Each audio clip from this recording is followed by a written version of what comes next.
ಶ್ರೀನಿವಾಸ ಜಯ ವೆಂಕಟೇಶ ವೃಷಶೈಲನಾಥ ಶ್ರೀ ಪದ್ಮನಾಭ ವೈಕುಂಠನಾಥ ಜಯ ವಿಷ್ಣುತೇಜ ರಾಜಾಧಿರಾಜ ತವ ಜಯ ಜಯ ಜಯ. ಬರೀ ಸಜ್ಜನರು ಹೊಂದಿದ್ರೆ ಸಾಕಾಗಿತ್ತು. ನಿರ್ಮತ್ಸರಾಣಂ ಸತಾಂ ಅಂತ ಹೇಳಿದ್ದಾರೆ. ಮತ್ಸರವಿಲ್ಲದೆ ಇರುವ ಸಜ್ಜನರು ಅಂದರೆ ಏನರ್ಥ?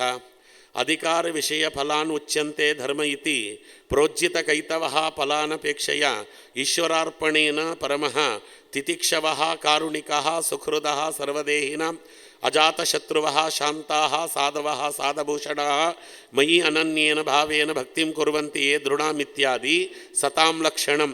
ಸತಾಂ ಮಾತ್ಸರ್ಯಂ ಅರ್ಜುನಸ್ಯ ಏಕಲವ್ಯ ಇವ ಕುತ್ರಚಿತ್ ದೃಶ್ಯತೆ ತದ್ವರ್ಜನೀಯ ಉತ್ತಮೇಷು ಜ್ಞಾನಾರ್ಥಿನ ಮಹಾಸಂಹಿತಾಯಾಂಚ ಉತ್ತಮೇಷು ಆತ್ಮನೋ ನಿತ್ಯಂ ಮಾತ್ಸರ್ಯಂ ಪರಿವರ್ಜಯೇತ್ ಕುರುತೆ ಯತ್ರ ಮಾತ್ಸರ್ಯಂ ತತ್ ತಸ್ಯೈವ ವಿಹೀಯತೆ ಇತಿ ಅಂತ ಆಚಾರ್ಯರು ಭಾಗವತ ತಾತ್ಪರ್ಯದಲ್ಲಿ ಅದಕ್ಕೆ ಅರ್ಥ ಬರೆದಿದ್ದಾರೆ. ಅದರ ಪ್ರಕಾರ ನೀವು ಅದನ್ನು ಸರಿಯಾದ ರೀತಿಯಲ್ಲಿ ತಿಳಿದುಕೊಳ್ಳ್ರಿ ಅಂತ. ಒಬ್ಬ ನಿಜವಾದ ಸಜ್ಜನ ಅಂದರೆ ಅವನಿಗೆ ಸುಮಾರು ಗುಣಗಳಿರಬೇಕು. ಕಪಿಲಗೀತೆಯಲ್ಲಿ ಸ್ವಾಮಿ ಹೇಳುತ್ತಾನೆ, ತಿತಿಕ್ಷವಃ ಕೋಪಗೊಳ್ಳಬೇಕಾದ ಸಮಯದಲ್ಲೂ ಕೋಪಗೊಳ್ಳದಿರುವುದು, ಸಜ್ಜನರಲ್ಲಿ ಕರುಣೆಯನ್ನು ತೋರುವುದು, ಸುಹೃದಃ ಹೃದಯದ ಪೂರ್ವಕವಾಗಿ ಸಜ್ಜನರಲ್ಲಿ ತಾನು ಬಾಂಧವ್ಯವನ್ನು ಬೆಳೆಸುವುದು, ಎಲ್ಲ ದೇಹದಲ್ಲಿರುವ ಪರಮಾತ್ಮನೇ ತನ್ನ ದೇಹದಲ್ಲಿದ್ದಾನೆ ಅಂತ ಸರ್ವರಲ್ಲಿಯೂ ಕೂಡ ಲೋಕೋತ್ತರನಾದಂತಹ ಜಗದ್ಬಿಂಬನಾದಂತಹ ಸ್ವಾಮಿಯನ್ನು ಉಪಾಸನೆ ಮಾಡುವುದು. ಆಮೇಲೆ ಸಜ್ಜನರಲ್ಲಿ ಎಂದೂ ಶತ್ರುತ್ವವನ್ನು ಮಾಡದೇ ಇರುವುದು, ಸದಾಕಾಲ ಶಾಂತವಾಗಿರುವುದು, ಸಾಧುಗಳಲ್ಲಿ ಸಾಧುವಾಗಿರುವುದು, ಸಾಧುಗಳಲ್ಲಿ ಸಾಧೂನಾಂ ಪುಣ್ಯಂ ದರ್ಶನಂ ಸ್ಪರ್ಶನಂ ಪಾಪನಾಶನಂ ಸಂಭಾಷಣಂ ಸರ್ವತೀರ್ಥಾನಂ ವಂದನಂ ಮೋಕ್ಷ ಸಾಧನಂ ಅಂತ ಸಾಧು ಎನ್ನುವ ಶಬ್ದಕ್ಕರ್ಥವನ್ನು ಹೇಳುವಾಗಲೇ ಅಜಾತಶತ್ರುವಃ ಶಾಂತಾಃ ಸಾಧುವಃ ಸಾಧುಭೂಷಣಃ ಸತ್ಸಂಗಾತ್ ಭವನಿಸ್ಪೃಹಃ ಗುರುಮುಖ ಶಿರೀಶಂ ಪ್ರಪದ್ಯೆ ಆತ್ಮವಾನ್ ಪ್ರಾರಬ್ಧಂ ಪರಿಭುಜ್ಯ ಕರ್ಮಶಕಲಂ ಪ್ರಕ್ಷೀಣ ಕರವಾಂತರಃ ಅಂತಾರೆ. ಅದಕ್ಕೆ ಸಜ್ಜನರ ಸಂಘವನ್ನು ಸತತವಾಗಿ ಮಾಡಿ ಸಂಸಾರದಲ್ಲಿ ನಿಸ್ಪೃಹತೆಯನ್ನು ಹೊಂದಿ ತಾನು ಸಂಚಿತ ಮತ್ತು ಆಗಾಮಿ ಎರಡೂ ಕರ್ಮಗಳನ್ನು ಭಗವಂತನ ಅನುಗ್ರಹದಿಂದ ತೊರೆದುಕೊಂಡು ತನ್ನ ಪ್ರಾರಬ್ಧವನ್ನು ತಾನು ಕೊಂಚ ಮಾಡಿಕೊಂಡು ಪ್ರಾರಬ್ಧವನ್ನು ಅನುಭವಿಸಿ ಸದಾಕಾಲ ಭಗವಂತನಲ್ಲಿ ಸರ್ವಾತ್ಮನಾಗಿ ಶರಣಾಗಿರುವವರನ್ನು ಸಾಧುಗಳು ಅಂತಾರೆ. ಅಂಥ ಸಾಧುಗಳ ಸಂಘ ಮಾಡಿರಬೇಕು, ಭಗವಂತನನ್ನು ಅನನ್ಯ ಭಾವದಿಂದ ಭಕ್ತಿಯನ್ನು ಮಾಡ್ತಿರಬೇಕು ಅಂತಾರೆ. ಇದು ಸಜ್ಜನರ ಲಕ್ಷಣ. ಮತ್ತು ನಿರ್ಮತ್ಸರಾಣಂ ಅಂತ ಹೇಳಿದ್ದಾರಲ್ಲ ಆಚಾರ್ಯ ಅಂದರೆ, ಕೆಲವು ಸಜ್ಜನರಲ್ಲಿ ಮಾತ್ಸರ್ಯ ಕಾಣುತ್ತದೆ. ಹೇಗೆ ಅಂದರೆ, ಅರ್ಜುನ ಏಕಲವ್ಯನಲ್ಲಿ ಮಾತ್ಸರ್ಯ ಮಾಡಿದ. ಸತಾಂ ಮಾತ್ಸರ್ಯಂ ಅರ್ಜುನಸ್ಯ ಏಕಲವ್ಯ ಇತ್ರ ಕುತ್ರಚಿತ್. ಅದಕ್ಕೆ ಆಚಾರ್ಯ ಹೇಳ್ತಾರೆ, ಯೋಗ್ಯರಾದವರಲ್ಲೆಂದು ಮಾತ್ಸರ್ಯ ಮಾಡಬಾರ್ದು, ಅಯೋಗ್ಯರಲ್ಲಿ ಮಾತ್ಸರ್ಯ ಮಾಡೇ ತಿರಬೇಕು. ಅರ್ಜುನ ಏಕಲವ್ಯನಲ್ಲಿ ಮಾತ್ಸರ್ಯ ಮಾಡಿದ್ದು ವಿಹಿತವಾದದ್ದು. ಅವ ಮಣಿಮಂಥ ಅನ್ನುವ ಅಸುರನ ಅವತಾರ. ಅಯೋಗ್ಯರಿಗೆ ಅಯೋಗ್ಯ ಸ್ಥಿತಿ ದೊರೆಯಬೇಕೇ ಹೊರತು ಯೋಗ್ಯ ಸ್ಥಿತಿ ದೊರೆಯಬಾರದು. ಯೋಗ್ಯವಾಗಿರ್ತಕ್ಕಂಥ ಫಲ ಅಯೋಗ್ಯರಿಗೆ ದೊರೆಯಬಾರದು, ಯೋಗ್ಯರಿಗೆ ಅಯೋಗ್ಯ ಫಲ ದೊರೆಯಬಾರದು. ಅದಕ್ಕೆ ಅಯೋಗ್ಯರಿಗೆ ಯೋಗ್ಯ ಫಲ ದೊರೆತಾಗ ಅವರ ಮೇಲೆ ಮಾತ್ಸರ್ಯ ಮಾಡಬೇಕಾದದ್ದು ಸಜ್ಜನರ ಧರ್ಮ. ಅದಕ್ಕೋಸ್ಕರವಾಗಿ ಅರ್ಜುನ ಮಾಡಿದ. ಹಾಗಾಗಿ ತದ್ವರ್ಜನೀಯಂ ಉತ್ತಮೇಶು ಜ್ಞಾನಾರ್ಥಿನ, ಉತ್ತಮರಲ್ಲೆಂದೂ ಕೂಡ ಮತ್ಸರ ಮಾಡಬಾರದು ಅನ್ನುವ ಅರ್ಥದಲ್ಲಿ ನಿರ್ಮತ್ಸರಾಣಂ ಸತಾಂ ಅಂತ ಹೇಳಿದ್ದಾರೆ. ಉತ್ತಮೇಶು ಆತ್ಮನೋ ನಿತ್ಯಂ ಮಾತ್ಸರ್ಯಂ ಪರಿವರ್ಜಯೇತ್ ಕುರುತೆ ಯತ್ರ ಮಾತ್ಸರ್ಯಂ ತಸ್ಯೈವ ವಿಹೀಯತೆ ಅಂತ ಆಚಾರ್ಯರು ಹೇಳ್ತಾರೆ. ಹಾಗಾಗಿ ನಿರ್ಮತ್ಸರಾದ ಸಜ್ಜನರು ಇದಕ್ಕೆ ಅಧಿಕಾರಿಗಳು. ವಿಷಯ ಏನು ಅಂತ ಕೇಳಿದರೆ, ಭಗವಂತ ಮತ್ತು ಭಕ್ತಿಯೋಗ ಸ್ವರೂಪವಾದ ಧರ್ಮ ಭಗವಂತನ ಬಗ್ಗೆ ತಿಳಿಸಿಕೊಡುತ್ತದೆ ಭಾಗವತ. ಭಾಗವತ ಅನ್ನುವುದೇ ನಾಲ್ಕನ್ನು ತಿಳಿಸಿಕೊಡ್ಲಿಕ್ಕೆ ಹೊರಟಿದೆ ಎನ್ನುವುದನ್ನೇ ವಿಜಯಧ್ವಜ ತೀರ್ಥರು ಹೇಳ್ತಾರೆ. ಭಾಗವತ 4 ಶಬ್ದ. ಬಕಾರೋ ಭಗವದ್ಭಕ್ತಿ, ಗಕಾರೋ ಗರ್ವನಾಶಿನಃ, ವಕಾರೋ ವಾಕ್ಪುಟತ್ವಂಚ, ತಕಾರೋ ತತ್ವದರ್ಶಿನಃ ಅಂತ 4 ಶಬ್ದಗಳು 4 ಗುಣಗಳನ್ನು ಹೇಳ್ತವೆ. ಬಕಾರೋ ಭಗವದ್ಭಕ್ತಿ, ಭಾಗವತದಲ್ಲಿ ಮೊದಲು ತಿಳಿಸಿಕೊಡುವುದೇ ಭಗವದ್ಭಕ್ತಿ. ಭಗವಂತನಲ್ಲಿ ಭಕ್ತಿಯನ್ನು ಹೇಗೆ ಮಾಡಬೇಕು ಅಂತ ಆಚಾರ್ಯರು ಮಹತ್ವಜ್ಞಾನ ಪೂರ್ವಸ್ತು ಸದೃಢ ಸರ್ವತೋಧಿಕ ಸ್ನೇಹೋ ಭಕ್ತಿರಿತಿ ಪ್ರೋಕ್ತ ತ್ವಯಾ ಮುಕ್ತಿರ್ನ ಚಾನ್ಯತ ಅಂತೇನೆ ತಿಳಿಸಿಕೊಟ್ಟರು. ಅಲ್ಲಿ ಮಹತ್ವಜ್ಞಾನ ಪೂರ್ವಕವಾದ ಸದೃಢವಾದ ಸ್ನೇಹವನ್ನು ದೇವರಲ್ಲಿ ಮಾಡುವುದನ್ನು ಭಕ್ತಿ ಅಂತ ಕರೆದರಲ್ಲ. ಅದಕ್ಕೆ ಮಹತ್ವಜ್ಞಾನ ಪೂರ್ವಸ್ತು, ಅದನ್ನು ಭಕ್ತಿ ಹೇಗೆ ಮಾಡಬೇಕು ದೇವರಲ್ಲಿ ಅನ್ನುವುದನ್ನು ಭಾಗವತ ತಿಳಿಸಿಕೊಡುತ್ತದೆ. ಬಕಾರೋ ಭಗವದ್ಭಕ್ತಿ. ಗಾ ಅಂತಿದೆಯಲ್ಲ ಎರಡನೇದು, ಗರ್ವನಾಶಿನಃ, ನಮ್ಮಲ್ಲಿರುವ ಗರ್ವ ಪರಿಪೂರ್ಣವಾಗಿ ನಾಶವಾಗಿ ಬಿಡುತ್ತದೆ. ಭಾಗವತದಲ್ಲಿ ಬರುವಂತಹ ಮಹಾತ್ಮರ ಕತೆ ಕೇಳಿದಾಗ, ಅದರಲ್ಲೂ ನವಮಸ್ಕಂದದಲ್ಲಿ ಬರುವಂತಹ ಚಂದ್ರವಂಶ ಸೂರ್ಯವಂಶದ ರಾಜರುಗಳ ಕಥೆಯನ್ನು ಕೇಳಿದಾಗ ನಮ್ಮದು ಏನೂ ಇಲ್ಲ ಅವರ ಸಾಧನೆ ಮುಂದೆ, ಯತ್ಕಿಂಚಿತ್ ಲವಲೇಶವೂ ಇಲ್ಲ ಅಂತ. ಸಾಸಿವೆ ಗಾಳಿನ ಕಾಲು ಭಾಗದಷ್ಟು ನಾವು ಸಾಧನೆ ಮಾಡಲಿಲ್ಲ. ಸಾಧನೆ ಮಾಡಿದವರೆಲ್ಲ ಎಂತೆಂಥ ಮಹಾನುಭಾವರಿದ್ದಾರೆ. ಎಂಥ ಅಪೂರ್ವವಾದ ಸಾಧನೆಗಳನ್ನು ಮಾಡಿಕೊಂಡ್ರಲ್ಲ, ನಾವು ಏನೂ ಮಾಡಲಿಲ್ವಲ್ಲ ಅಂತ ನಮ್ಮಲ್ಲಿರುವ ಗರ್ವ ಪೂರ್ತಿ ಹೋಗಿಬಿಡ್ತದೆ. ವಕಾರೋ ವಾಕ್ಪುಟತ್ವಂಚ, ಮಾತು ಪರಿಶುದ್ಧವಾಗಿರ್ತಕ್ಕಂಥ ಮಾತು, ಆಚಾರ್ಯರ ತತ್ವಕ್ಕನುಗುಣವಾಗಿ ಬರುವಂಥ ಮಾತು. ಅದಕ್ಕೆ ಸರಸ್ವತಿಯನ್ನು ಬೇಡುವಾಗ ಯಾದವಾರ್ಯರು ವಾಣಿತೆ ಕರವಾಣ್ಯೆಂಬ ಚರಣೋ ಹೃದಯ ಸರ್ವದಾ ಮದ್ವಾಕ್ಯ ಸರಣಿರ್ಭೂಯಾತ್ ಶ್ರೀಮದಾಚಾರ್ಯ ಭಾವಗ ಅಂತಾರೆ. ನನ್ನ ಬಾಯಲ್ಲಿ ಬರುವಂತಹ ಮಾತುಗಳಿದೆಯಲ್ಲ ಸರಸ್ವತಿ, ಆಚಾರ್ಯರ ಶಾಸ್ತ್ರಕ್ಕನುಗುಣವಾಗಿ ಬರಲಿ. ನೀನು ನನ್ನ ದೇಹವನ್ನು ವೀಣೆಯನ್ನಾಗಿ ಮಾಡಿಕೊಂಡು ನಿನ್ನ ತೊಡೆಯ ಮೇಲೆ ಇಟ್ಟುಕೊಂಡು ನನ್ನ ನಾಲಿಗೆ ಅನ್ನುವಂಥ ತಂತಿಯನ್ನು ಮೀಟಮ್ಮ ಸರಸ್ವತಿ.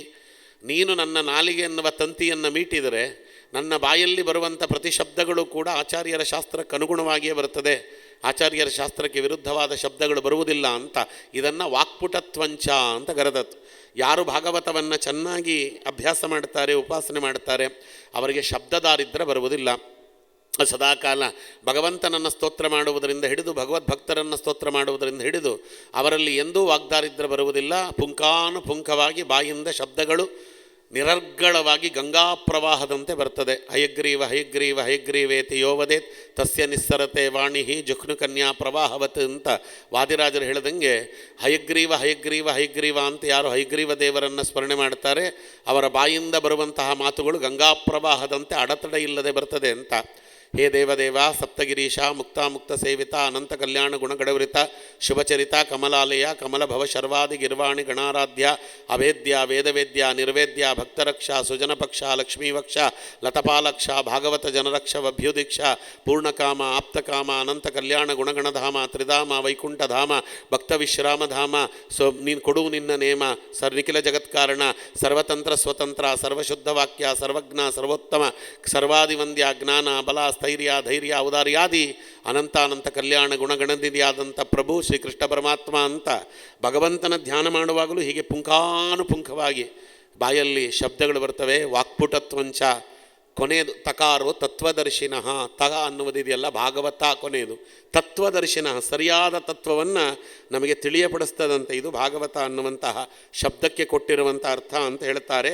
ಹಾಗಾಗಿ ಅದು ಅದೇ ವಿಷಯ ಅನ್ನುವುದು ಅದು ಭಗವಂತನಲ್ಲಿ ಭಕ್ತಿ, ನಮ್ಮಲ್ಲಿರುವ ಗರ್ವನಾಶ, ನಮಗೆ ಬರುವಂಥ ವಾಕ್ಪುಟತ್ವ, ಭಗವಂತನನ್ನು ಕುರಿತು ಮಾಡುವ ಧ್ಯಾನಾದಿಗಳಿಗೆ ಮಾಡುವ ಸ್ತೋತ್ರಾದಿಗಳಿಗೆ ಅಡೆತಡೆ ಇಲ್ಲದೆ ಬಾಯಿಂದ ಹೊರಹೊಮ್ಮುವಂಥ ಶಬ್ದಗಳು. ಕೊನೆಯದು ತತ್ವದರ್ಶಿನಃ, ಭಗವಂತನನ್ನು ಕುರಿತು ತಿಳಿಯಬೇಕಾದಂತಹ ವಿಚಾರ ನಮ್ಮ ಯೋಗ್ಯತಾನುಸಾರವಾಗಿ ಪರಿಪೂರ್ಣವಾಗಿ ತಿಳಿಯುವುದಕ್ಕೆ ಪ್ರಯತ್ನ. ಸಂಬಂಧ ಏನು ಅಂತ ಕೇಳಿದರೆ ಜ್ಞಾತೃ ಜ್ಞೇಯ. ಪಡಿಸುವವರು ಏನನ್ನು ತಿಳಿಯಪಡಿಸ್ತಾರೆ, ಪಡೆಯಬೇಕಾದವನು ಏನನ್ನು ತಿಳಿಯಪಡೆಯಬೇಕು, ಪಡೆಯಬೇಕಾದ ವಸ್ತು ಏನು, ಪಡೆಯಬೇಕಾದದ್ದು. ತಿಳಿಸುವವರು ಏನನ್ನು ತಿಳಿಸ್ತಾರೆ, ತಿಳಿಯಪಡುವುದು ಏನನ್ನು ತಿಳಿಯಪಡಬೇಕು. ಇವೆರಡರ ಪರಿಪೂರ್ಣವಾಗಿರ್ತಕ್ಕಂತಹ ಒಂದು ಸ್ಪಷ್ಟತೆ ಅನ್ನುವುದು ನಮಗೆ ಸಿಗ್ತದೆ. ಅದು ಜ್ಞಾತೃ ಮತ್ತು ಜ್ಞೇಯ. ಪ್ರಯೋಜನ ಏನು ಅಂತ ಕೇಳಿದರೆ ಭಗವಂತನ ಭಕ್ತರ ಸಂಘವಾಗ್ತದೆ. ಭಗವಂತನ ಭಕ್ತರ ಸಂಘದಿಂದ ಸಂಸಾರದಲ್ಲಿ ನಿಸ್ಪೃಹತೆ, ಗುರುಮುಖದಿಂದ ಬಂದಂತಹ ವಿದ್ಯೆಯನ್ನು ಚೆನ್ನಾಗಿ ಉಪಾಸನೆ ಮಾಡುವಿಕೆ, ಸಂಚಿತ ಮತ್ತು ಆಗಾಮಿಯನ್ನು ಸಂಪೂರ್ಣವಾಗಿ ಕಳೆದುಕೊಳ್ಳುವಿಕೆ, ಪ್ರಾರಬ್ಧವನ್ನು ಕೊಂಚ ಮಾಡಿಕೊಂಡು ಭಗವಂತ ಕೊಡುವುದನ್ನು ಅನುಭವಿಸುವಿಕೆ, ತದನಂತರದಲ್ಲಿ ನ್ಯಾಸಾದೇವ ನಿರಾಂಕುಶೇಶ್ವರದಯ ನಿರ್ಲೋನ ಮಾಯಾನ್ವಯ ಹಾರ್ದ ಅನುಗ್ರಹ ಲಬ್ಧ ಮಧ್ಯ ದಮನಿದ್ವಾರಾನ್ ಬಹಿರ್ನಿರ್ಗತ. ಎಲ್ಲ ಇಂದ್ರಿಯಗಳ ಶಕ್ತಿಯನ್ನು ತೆಗೆದು ಮನಸ್ಸಿನಲ್ಲಿಟ್ಟು, ಮನೋತತ್ವವನ್ನು ತೆಗೆದು ಬುದ್ಧಿತತ್ವದಲ್ಲಿಟ್ಟು, ಬುದ್ಧಿತತ್ವವನ್ನು ತೆಗೆದು ಪ್ರಾಣತತ್ವದಲ್ಲಿಟ್ಟು, ಪ್ರಾಣತತ್ವದ ಒಂದು ಪಾದಾರವಿಂದದಲ್ಲಿ ನಮ್ಮನ್ನು ನಾವು ಅರ್ಪಿಸಿಕೊಂಡು ಪ್ರಾಣತತ್ವದ ಮುಖೇನವಾಗಿ ಭಗವತ್ತತ್ವವನ್ನು ತಿಳಿಯುವ ಪ್ರಯತ್ನವನ್ನು ಮಾಡಿ ಯೋಗ್ಯತೆ ಬಂದ ಮೇಲೆ, ಯೋಗ್ಯತೆ ನಮಗೆ ಸಿದ್ಧಿಸಿದ ಮೇಲೆ ಈ ಬ್ರಹ್ಮರಂಧ್ರವನ್ನು ಭೇದಿಸಿಕೊಂಡು ಭಗವಂತನ ಪಾದಾರವಿಂದವನ್ನು ಸೇರುವುದು. ಭೇಜೇ ಖಗೇಂದ್ರ ಧ್ವಜಪಾದ ಮೂಲಂ. ಪರೀಕ್ಷಿತರಾಜರು ಹೇಗೆ ಭಗವಂತನ ಪಾದಾರವಿಂದವನ್ನು ಸೇರಿದರೋ ಬ್ರಹ್ಮರಂಧ್ರವನ್ನು ಭೇದಿಸಿಕೊಂಡು, ಆ ರೀತಿ ನಾವು ನಮ್ಮ ಜೀವನವನ್ನು ಉಜ್ಜೀವನ ಮಾಡಿಕೊಳ್ಳುವುದು ಅಂತ. ಅದಕ್ಕೆ ಕ್ಷಣ ಮಾತ್ರ ನಮಗೆ ಭೋಗವನ್ನು ಕೊಡುವಂತಹ ವಿಚಾರಗಳಿದೆಯಲ್ಲ, ಅಂಥ ಯಾವುದು ಕೂಡ ಸಂಚಿತಕ್ಕೆ ಯೋಗ್ಯವಲ್ಲ ಅಂತ ಕ್ಷಣಭಂಗುರವಾದ ಚಂಚಲತೆಯ ಮಿಂಚುಗೊಂಚಲಿನಂತೆ ಕೊಂಚಕಾಲ ಮಾತ್ರ ವಂಚಿಸಲ್ಪಡುವ ವಿಷಯ ಯಾವುದು ಸಂಚಯಕ್ಕೆ ಯೋಗ್ಯವಲ್ಲ ಅನ್ನುವ ಜ್ಞಾನ ಬಂದು ಭಗವಂತ ಒಬ್ಬನೇ ನಿಜವಾಗಿರ್ತಕ್ಕಂತಹ ವಸ್ತು, ಅವನನ್ನು ವಸ್ತು ಅಂತ ಕರೀತಾರೆ. ಭಗವಂತನನ್ನು ಸದಾಕಾಲ ಇರುವವ ಸ್ವಾಮಿ ಅಂತಹ ಮಹಾನುಭಾವ. ಅವನ ಪಾದಾರವಿಂದವನ್ನು ಸೇರುವುದಕ್ಕೆ ಮಾಡುವ ಪ್ರಯತ್ನ ಅದು ಜೀವನದಲ್ಲಿ ನಮಗೆ ಇರುವಂತಹ ದೊಡ್ಡ ಪ್ರಯೋಜನ ಅಂತಾರೆ. ದುಃಖರಹಿತವಾದ ಸ್ವಯೋಗ್ಯತಾಪೂರ್ಣವಾದ ಆನಂದ ಸ್ವರೂಪವಾದ ಮುಕ್ತಿ. ಇದನ್ನು ಪಡೆಯಲಿಕ್ಕೆ ಯೋಗ್ಯತೆಯನ್ನು ಯೋಗವನ್ನು ಪರಿಕಲ್ಪಿಸಿಕೊಡುವುದು ಭಾಗವತ ಅಂತ ಹೀಗೆ ಹೇಳ್ತಾರೆ. ಭಾಗವತವನ್ನು ಕುರಿತು ಎಲ್ಲ ಪುರಾಣಗಳು ಹೊರಟು ಅದನ್ನು ಅದರ ಬಗ್ಗೆ ಪ್ರಶಂಸೆ ಮಾಡಿವೆ. ಅದರಲ್ಲಿ ನಿಗಮಕಲ್ಪತರೋರ್ಗಲಿತಂ ಫಲಂ ಶುಕಮುಖಾತಮೃತದ್ರವ ಸಂಯುತಂ. ಸಜ್ಜನರ ಉದ್ಧಾರಕ್ಕಾಗಿ ವೇದವ್ಯಾಸ ದೇವರು ವೇದ ಅನ್ನುವಂಥ ಕಲ್ಪವೃಕ್ಷದಲ್ಲಿ ಪರಿಪಕ್ವವಾದ ಒಂದು ಹಣ್ಣನ್ನು ಬೀಳಿಸಿದರಂತೆ. ಆ ಬಿದ್ದ ಹಣ್ಣೇ ಭಾಗವತ ಅಂತ ಇಲ್ಲಿ ಹೇಳ್ತಾರೆ. ಗಿಣಿ ಕುಕ್ಕಿದ ಹಣ್ಣು ಬಹಳ ರುಚಿ ಅಂತ. ಶುಕಮುಖಾತಮೃತದ್ರವ ಸಂಯುತಂ. ಯಾವುದೋ ಗಿಳಿ ಅಲ್ಲ ಬಂದಿಲ್ಲಿ ಕುಕ್ಕಿದ್ದು, ಶುಕಾಚಾರ್ಯರೇ ಬಂದು ಅದರ ರಸವನ್ನು ಆಸ್ವಾದ ಮಾಡಿದರು. ಹಾಗಾಗಿ ಭಾಗವತ ಅನ್ನುವುದು ಅಮೃತ ತುಲ್ಯ ಅಲ್ಲ, ಅಮೃತಕ್ಕಿಂತ ಹೆಚ್ಚಾಗಿರ್ತಕ್ಕಂಥ ಗ್ರಂಥ. ಪಿಬತ ಭಾಗವತಂ ರಸಂ ಆಲಯಂ.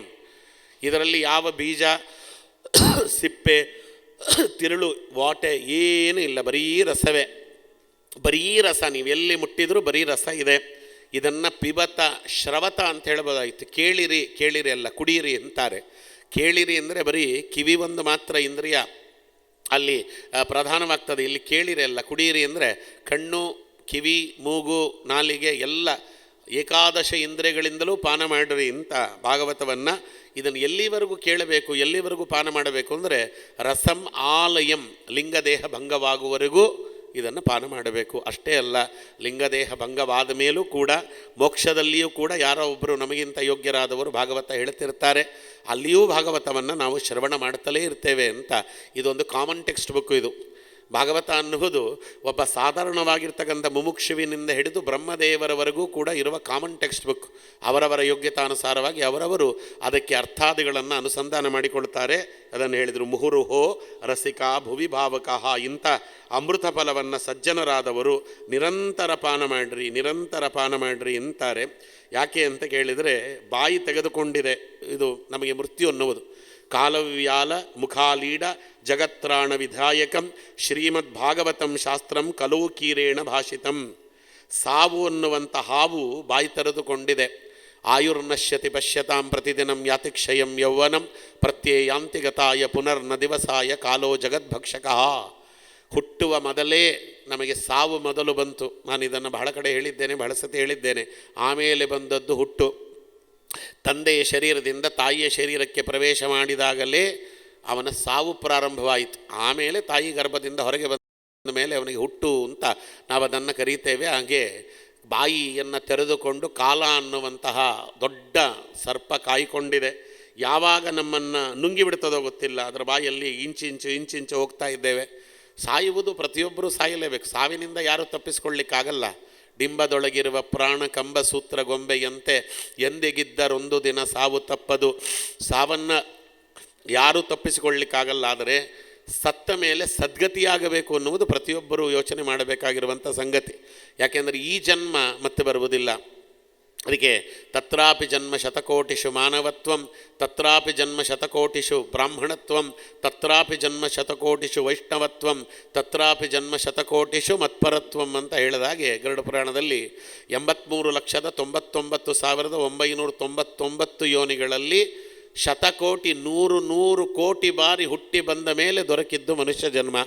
ಆ ಮನುಷ್ಯ ಜನ್ಮದಲ್ಲಿ 100 ಕೋಟಿ ಬಾರಿ ಹುಟ್ಟಿ ಬಂದ ಮೇಲೆ ದೊರಕಿದ್ದು ಒಂದು ಬ್ರಾಹ್ಮಣ ಜನ್ಮ. ಅದರಲ್ಲಿ 100 ಕೋಟಿ ಬಾರಿ ಹುಟ್ಟಿ ಬಂದ ಮೇಲೆ ಒಂದು ವೈಷ್ಣವ ಜನ್ಮ. ವೈಷ್ಣವ ಜನ್ಮದಲ್ಲಿ 100 ಕೋಟಿ ಬಾರಿ ಹುಟ್ಟಿ ಬಂದ ಮೇಲೆ ಭಗವಂತ ನನ್ನ ದೈವ, ನಾನವನ ದಾಸ ಅಂತ ಮತ್ಪರತ್ವ. ನಾನು ಭಗವಂತನ ದಾಸ ಅನ್ನುವಂತಹ ಜ್ಞಾನ ನಮಗೆ ಸದೃಢವಾಗಬೇಕಾದ್ರೆ ಇಷ್ಟು ಕಷ್ಟಪಟ್ಟಿದ್ದೇವೆ.